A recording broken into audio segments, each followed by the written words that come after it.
Oi, pessoal! Hoje a gente está com o Walter. O Walter é médium, terapeuta, canalizador, escritor. E hoje a gente vai falar sobre um assunto um pouco polêmico. Walter, eu gostaria de saber o que tem a ver a história da Branca de Neve e os Sete Anões com a energia sexual. Olá, pessoal, tudo bem? Então,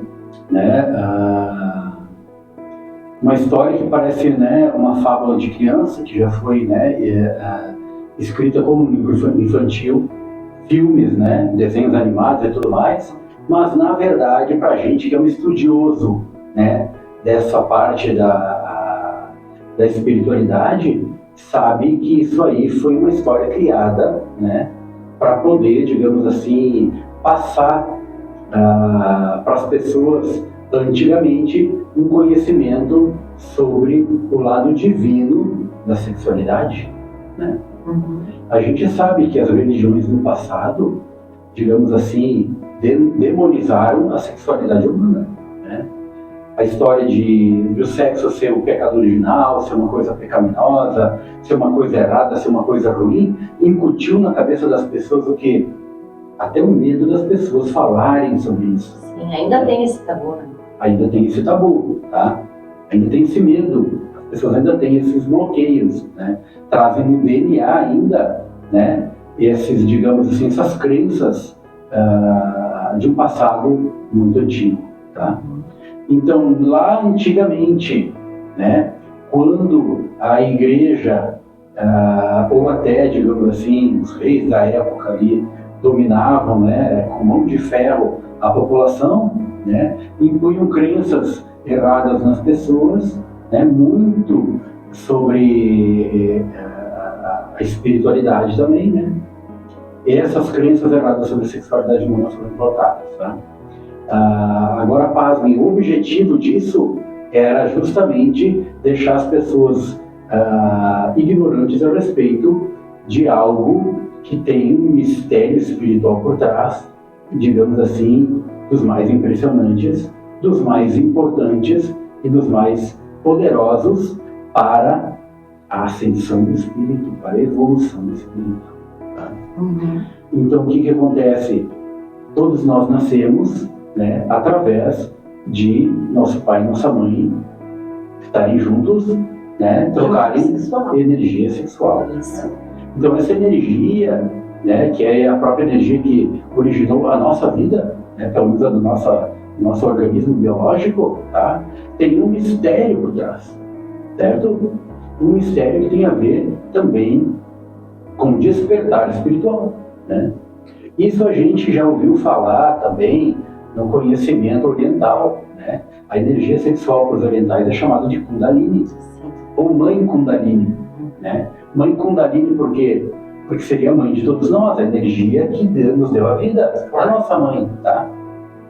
E no conhecimento antigo oriental, eles sabem que essa energia, que é uma energia que o teu próprio espírito produz e transforma em impulsos e desejos e tudo mais, não tem a ver só com o desejo de, digamos assim, procriação, de fazer sexo, de estar junto. É uma energia que está por trás do desejo de tudo, O aspecto do desejo sexual é só um dos desejos. Está no desejo de evoluir, no desejo de aprender, no desejo de amar, no desejo de trabalhar, no desejo de ajudar os outros, no desejo de conhecer coisas novas, no desejo de tudo. Então, uma energia que o espírito produz, que te dá, digamos, o ânimo, o impulso, o desejo para tudo, certo?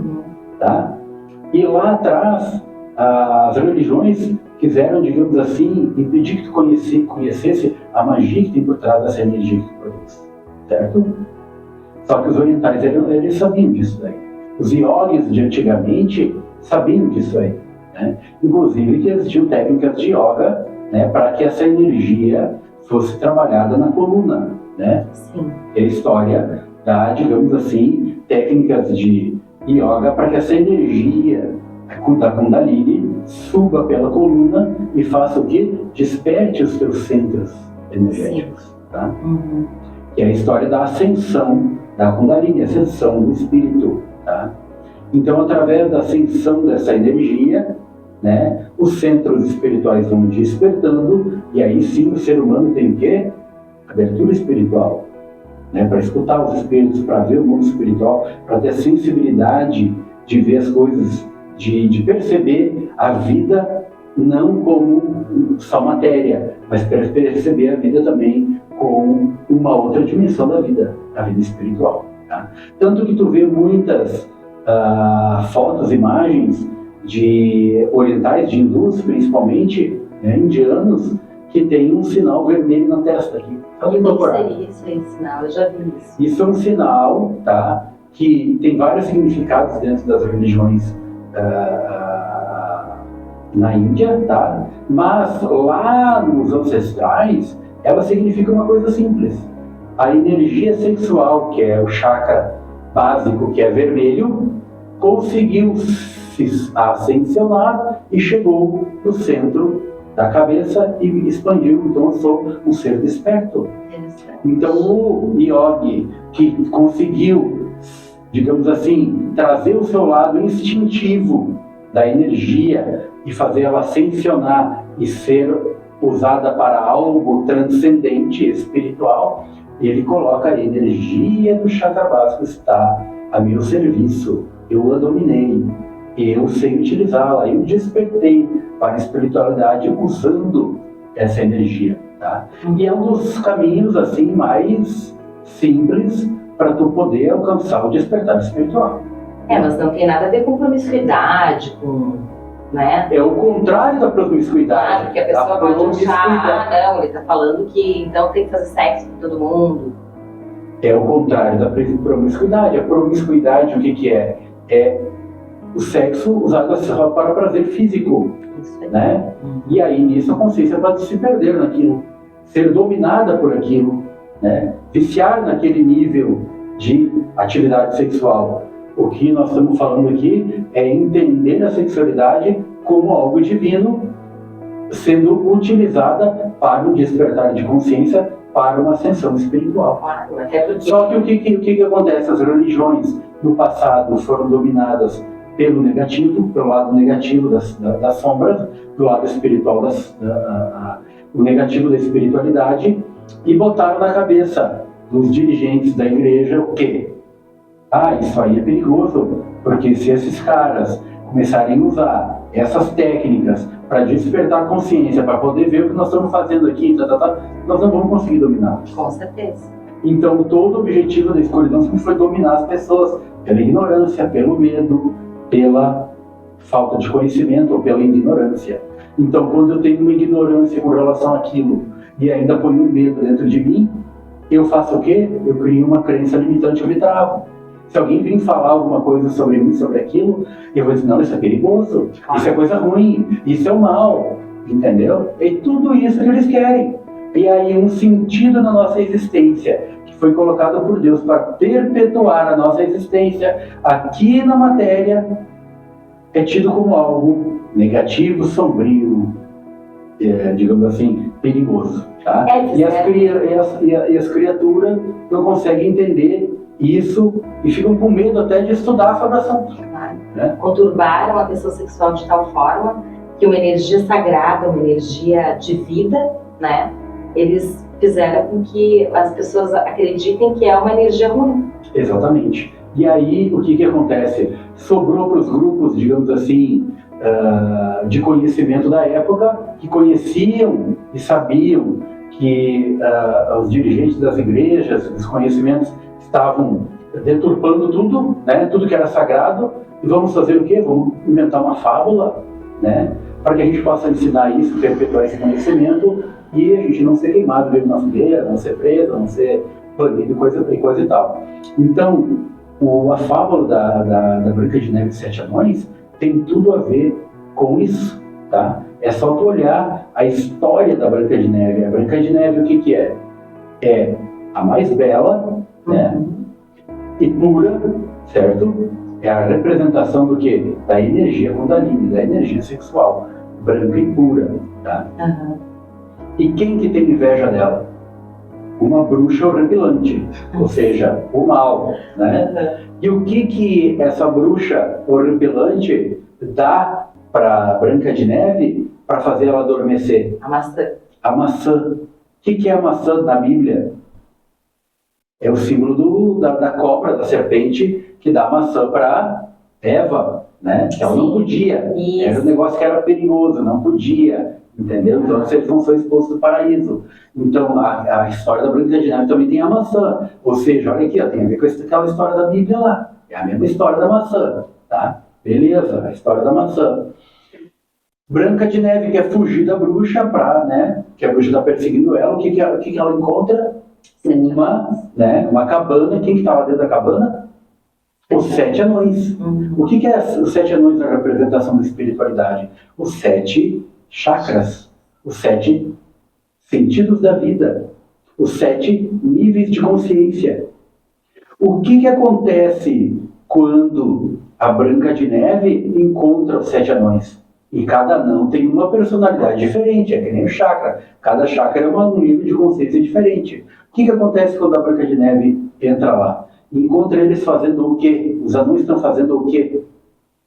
Atrás de riquezas materiais. Eles estão dentro de uma mina. Eles não vê a luz do dia. Eles estão presos no materialismo. Essa é, digamos assim, a simbologia. Então ela vai lá e encontra os sentidos humanos, espirituais, presos no materialismo, só em busca de riquezas. Ou seja, eles estão perdidos. Mas quando eles encontram a Branca de Neve, no início eles acham tudo aquilo muito estranho. Mas daqui a pouco eles ficam encantados por ela. Eles se abrem, né?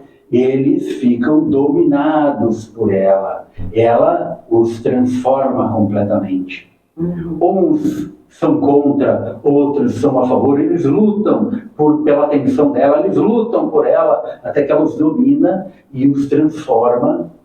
E essa é a transformação da magia sexual, ou da mãe Kundalini sendo usada com o propósito divino de despertar o ser humano. E aí a bruxa vai lá, dá a maçã para Branca de Neve e consegue adormecê-la. Né? Que é o que a igreja conseguiu. Conseguiu adormecer, ou seja... Até hoje, né? Até hoje. Né? O conhecimento está ali, está adormecido. O que pode despertar a Branca de Neve? O amor verdadeiro. Um beijo de amor verdadeiro. Ou seja, olha novamente a simbologia, né, do mais puro da espiritualidade sendo usado ali. Então tu me falou em promiscuidade, eu te falo, é o amor verdadeiro que vai fazer com que a energia, né, possa subir. Porque se eu estou me relacionando com alguém, né, e tenho esse amor desperto no meu coração, a energia automaticamente ela é trazida para onde? Claro. É trazida para o coração. Com certeza. E ela já abre o coração. E do coração para os seus sentidos superiores é o puro. Né? E daí tu tá na promiscuidade, como a energia sexual, ou ela te bota para cima ou ela te joga para baixo. Como tudo na vida. Né? Ou ela te aprisiona, ou ela te liberta. Isso aí. Ou tu a domina, ou é dominado por ela. Justamente. Tudo tem essa conotação na vida, né? Se eu comer demais, eu me engordo e fico doente. Se eu comer de menos, eu viro uma pessoa sem nutrientes e também, né? Se eu trabalhar demais, eu adoeço. Se eu trabalhar de menos, eu viro vagabundo. Se eu me exercitar demais e tomar um monte de remédio para ficar fortão, eu fico doente. E se eu me exercitar de menos, eu fico doente e fico sem disposição. Então, tudo na vida aqui é a gente aprender o equilíbrio das coisas. Claro. É a primeira lei de Buda. O caminho do meio. A primeira lei de Buda é quando Buda estava lá, digamos assim, meditando, e ele não comia nada, só vivia de luz lá, né? E foi tentar se lavar lá, tomar uma água, ele estava tão fraco que ele quase se afogou na beira do rio. Conseguiu se salvar porque alguém puxou ele, e nisso ele escutou alguém afinando uma viola. Né? E aquela afinação daquela viola entrou, daqui a pouco aquele timbre entrou no ouvido dele, ele pensou assim, pá, tá aí o caminho do meio, entendeu? Primeiro mandamento de Buda é o caminho do meio. Tudo é o caminho do meio para nós, em todos os sentidos da nossa vida, né? Até no amor. Se eu não amar as pessoas, eu viro uma pessoa seca, uma pessoa totalmente apática a todo mundo. Se eu amar demais, me doar demais, esquecer de mim, eu viro uma pessoa que todo mundo me usa, todo mundo, né, usa o meu sentimento para me, digamos assim, manipular, e eu também sofro pra caramba. Então é o caminho do meio. Eu preciso amar, mas eu preciso entender como é que funciona esse amor. Eu preciso me amar com equilíbrio, amar com racionalidade. Tá? Em todos os sentidos da vida é assim. Tá? E por que eu falei de Buda? Porque Buda também, quem quiser conhecer a história de Buda, quando ele se ilumina, é porque ele conhece uma mulher, que na literatura diz o seguinte: Buda conhece uma mulher que ensina para ele os caminhos do amor. E depois disso ele se ilumina. Que caminhos do amor é esse? Se não é o uso da energia sexual para despertar os seus centros e se iluminar. É isso que todas as escolas iniciáticas, digamos assim, profundas, né, que não tem dogmas, que não tem medo disso das coisas, ensinam, né? Mas, claro, tem uma deturpação dessa história, né? Já criaram, digamos assim, cursos de Kundalini Yoga e tal, que não tem nada a ver com isso aí. Sim, digamos assim, massagem tântrica só para todo mundo viver a libidinagem da coisa. Sim. Não tem nada a ver com despertar de consciência, nada. Não tem a ver com despertar para ver os espíritos, para sair do corpo, para se projetar, para nada. É só um negócio, digamos assim, de prazer máximo. E não tem nada a ver com o que a gente está falando aqui. Nós estamos falando de uma coisa transcendental, em algo criado por Deus, né? Uma energia sagrada criada por Deus, porque tudo é de Deus, né? O que não é de Deus? Só a própria escuridão, né? Então tudo para nós foi dado como recurso para a gente evoluir, se desenvolver, transcender, tá?